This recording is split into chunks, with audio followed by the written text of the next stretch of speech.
নমস্কাৰ দেৰগাঁওদাৰী সমূহ দৰ্শকে স্বাগতম জনাইছোঁ।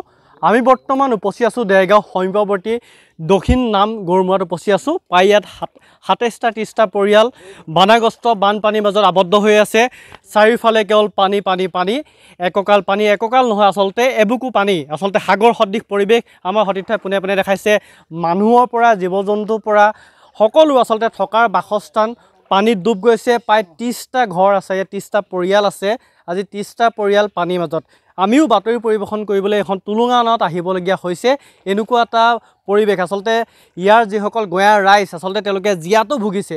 তেওঁলোকৰ পশুধনৰ কাৰণে খাদ্যবস্তুৰ অভাৱ, তেওঁলোকে খাবলৈ খাদ্যবস্তুৰ অভাৱ। যিহেতু কাইলৈৰ পৰা গৰম বন্ধ খুলিব, ছাত্ৰ ছাত্ৰীসকল স্কুল যাব লাগিব, কিন্তু স্কুল যোৱাৰ যিটো মূল পথ তেওঁলোকে যাব নোৱাৰিব। আচলতে সম্পূৰ্ণ পানীৰ মাজত আবদ্ধ এটা জীয়াতো ভুগিছে তেওঁলোকে। অসমৰ মুখ্যমন্ত্ৰী হিমন্ত বিশ্ব শৰ্মা ডাঙৰীয়াক পোনে পোনে তেওঁলোকে এইটোৱে ক'ব বিচাৰিছে যাতে এই পৰিয়ালখিনিৰ প্ৰতি আপোনালোকে চকু মেলি চাওক। এই বছৰে নহয়, প্ৰতি বছৰে এই পৰিয়ালখিনি বানৰ মাজত আবদ্ধ হৈ থাকে। বাৰিষা সময়তো এই পৰিয়ালকেইটাই জীয়াতো ভুগিবলৈ সক্ষম হয়। বানৰ মাজতে এজন সমাজকৰ্মী মৃদুল কুমাৰ দত্ত ডাঙৰীয়া উপস্থিত আছে। কি ক'ব আচলতে ছাৰ, এই অঞ্চলটোত প্ৰায় ৩০টা পৰিয়াল আছে, ৩০টা পৰিয়াল আজি জীয়াতো ভুগিছে। আচলতে জমৰ যন্ত্ৰণা ভুগি আছে বুলি ক'লেও ভুল নহ'ব।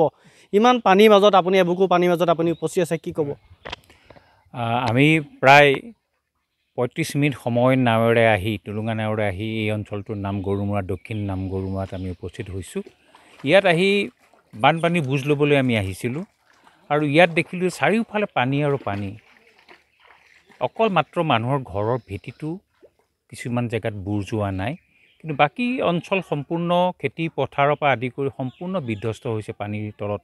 সকলো খেতিপথাৰ মানে আমি দেখিছোঁ আৰু এই অঞ্চলৰ ৰাইজৰ দুৰ্দশা আমি দেখি অভিভূত হৈছোঁ।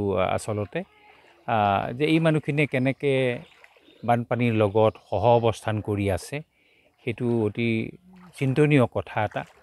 খাদ্য সামগ্ৰী হয়তো কিছুদিনলৈ থাকিব, কিন্তু এতিয়া পশুধনৰ খাদ্যৰ অভাৱ চূড়ান্তভাৱে আমি দেখা পাইছোঁ। ইয়াতে গৰুবিলাক আমি গোহালিত বান্ধি থোৱা দেখিছোঁ, খাদ্যৰ নামত কেৱল খেৰ দেখিছোঁ, খেৰ খাইছে। সেইকাৰণে আমি আশা ৰাখিম যে চৰকাৰৰ কিছু কৰণীয় আছে।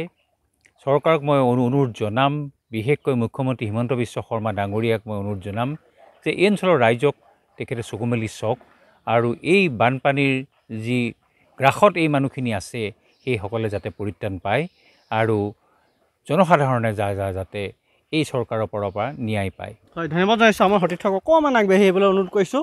আচলতে এইটো এটা যাতায়াতৰ পথ।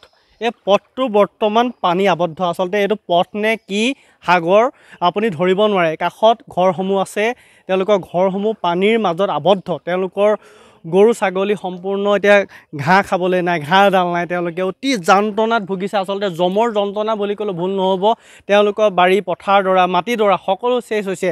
কাৰণ পথাৰ যেতিয়া কঠীয়া ৰোৱাৰ সময়তে যেতিয়া বাঢ়নী পানী সকলো ধুই গ'ল, গঞা ৰাইজৰ আচলতে তেওঁলোকৰ সপোনবোৰ ভাঙি চুৰমাৰ কৰিছে। আমাৰ সতীৰ্থই পোনে পোনে দেখাইছে। ইয়াৰ কাষৰ ঘৰসমূহ আমাৰ দেখাইছে, তেওঁলোকৰ ঘৰৰ চাৰিওফালে পানীৰ মাজত আবদ্ধ। ইয়াত যদি কোনোবা এজন বেমাৰী বা অসুস্থ ব্যক্তি ওলাই আচলতে গাঁৱলৈ লৈ যাবলৈ অসুবিধা হ'ব। আমি পোনে পোনে অসমৰ মুখ্যমন্ত্ৰী হিমন্ত বিশ্ব শৰ্মা ডাঙৰীয়া, স্বাস্থ্যমন্ত্ৰী, জলমন্ত্ৰী, আমি সকলোকে অনুৰোধ কৰিছোঁ আচলতে এই দুৰ্ভগীয়া পৰিয়ালখিনিৰ প্ৰতি আপোনালোকে চকু মেলি চাওক। পাৰিলে তেওঁলোকৰ কাষলৈ আহক, কাষলৈ আহি তেওঁলোকৰ বুজ লওক।